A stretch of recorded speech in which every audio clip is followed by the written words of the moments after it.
Alright guys, I've had a few Facebook messages after that fancy jigging video.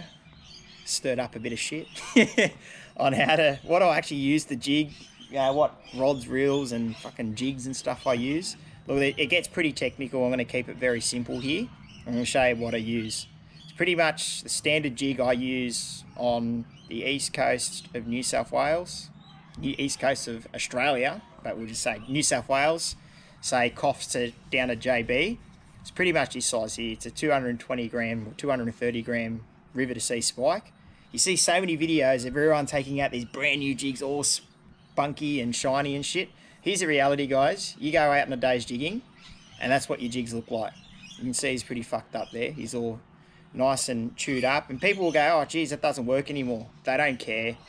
Like, if you've got a bit of paint missing, if it's just plain lead, it'll still catch fish. But that's pretty much a stock standard jig we use. Like, I could go out, get my jig bag out and show you hundreds of other jigs, but that's a standard size and colour as well, like that you'd use. Most people go buy pre-made assist hooks like that. They cost you like 30 bucks for 3 or something ridiculous. I think that one there's made by Zest. They come on those expensive Zest jigs. But mate, you can seriously make them yourselves, and I'll show you how to make them now.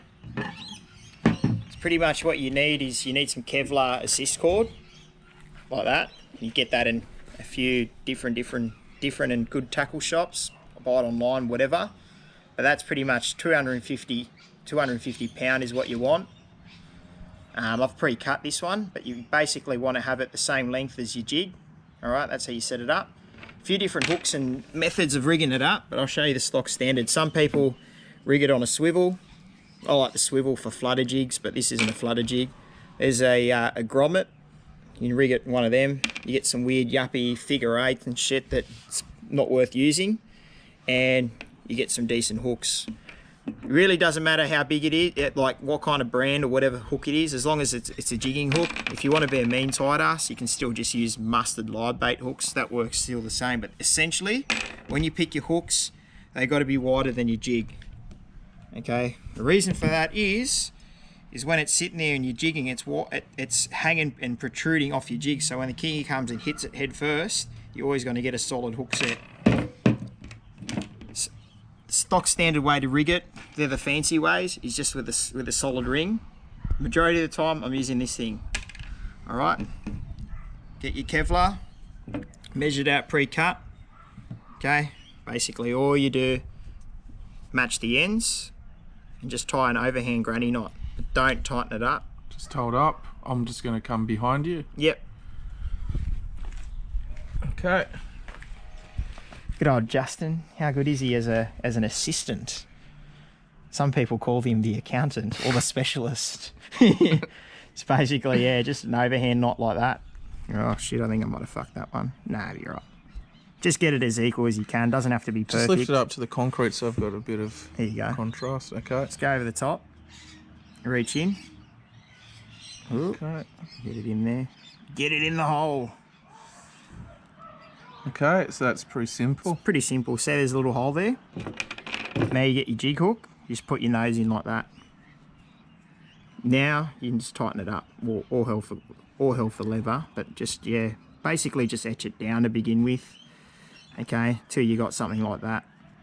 Okay, it's not pretty, like people look at that and go, oh wow, that's pretty, but if you can focus in on that knot, it's actually the same fucking knot covered in heat shrink.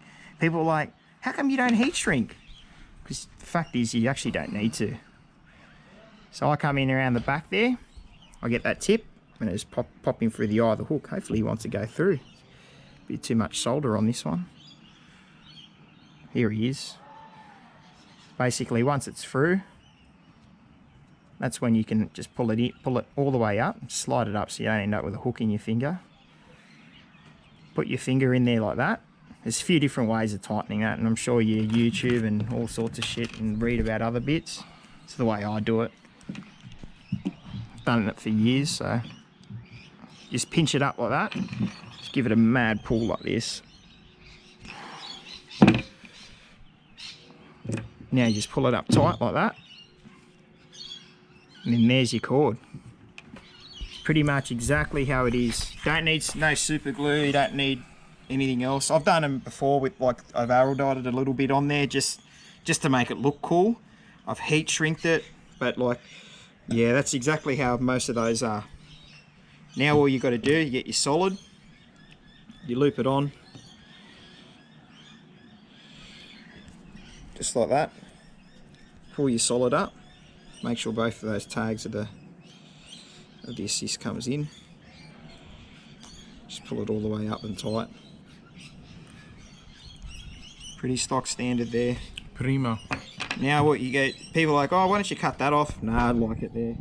It looks mad when you actually use your gear and it all starts to fluff up. Looks pretty cool.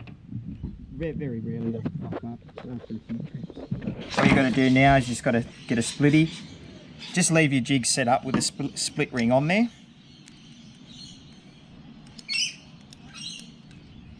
Just pop it straight on there like that. Oh shit. Just like that.